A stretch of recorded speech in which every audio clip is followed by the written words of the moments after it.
PR পদ্ধতিতে আগামী জাতীয় সংসদ নির্বাচন দেওয়ার আহ্বান জানিয়েছেন ইসলামী আন্দোলন বাংলাদেশের সিনিয়র নায়েবে আমির মুফতি সৈয়দ মোহাম্মদ ফজলুল করিম। এই পদ্ধতি চালুর জন্য প্রয়োজনে গণভোট প্রয়োজনে করতে হবে। ইসলামী আন্দোলনের সিনিয়র নায়েবে আমির বলেন, যদি ঐক্যমত কমিশনে আপনারা সিদ্ধান্ত নিতে না পারেন তাহলে সহজ কথা, আপনারা গণভোট দেন, রেফারেন্ডাম দেন।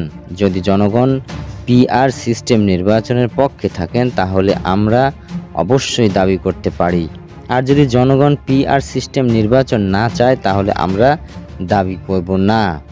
তিনি বলেন, জুলাই সনদের আইনি ভিত্তি দিতে হবে, এটা সবার দাবি, শুধু আমাদের দাবি নয়, জনগণের দাবি। কাজেই এটা নিতে অসুবিধা কোথায়? কাদের ইঙ্গিতে আপনারা দিচ্ছেন না? আমি মনে করি ভারত চায় না জুলাই সনদের আইনি ভিত্তি দিতে। আপনারা কি ভারতের আশা ও আকাঙ্ক্ষা প্রতিফলিত ঘটাতে যাচ্ছেন? ফজলুল করিম বলেন, অন্তর্বর্তী সরকার কেন বসেছে আমরা সবাই জানি, সংস্কার, বিচার, নির্বাচন। আপনি সংস্কার না করে কিভাবে নির্বাচন দেন? দৃশ্যমান বিচার না করে আপনি কিভাবে নির্বাচন দেন?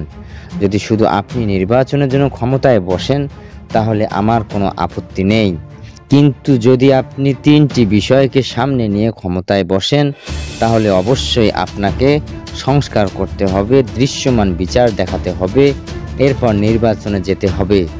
যদি এইগুলো আপনি না করেন, শুধু নির্বাচন করেন, তাহলে আমি মনে করব আপনিও কোনো এক দলের দিকে ঝুঁকে গেছেন, আপনি নিরপেক্ষতা হারিয়ে ফেলবেন। তিনি বলেন, ইসলামী আন্দোলনের বাংলাদেশ অনেক আগে থেকেই দাবি করছে পিআর সিস্টেম নির্বাচন। 2008 সালের নির্বাচনী ইশতেহারে ইসলামী আন্দোলন বাংলাদেশের স্পষ্ট ঘোষণা করেছে যে পিআর সিস্টেম নির্বাচন দিতে হবে।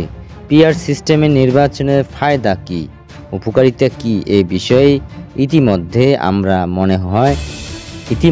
আমার মনে হয় জনগণ জেনে বুঝে গিয়েছেন। এমনকি বর্তমান জরিপে দেখা যায় 80% জনগণ পিআর এর পক্ষে।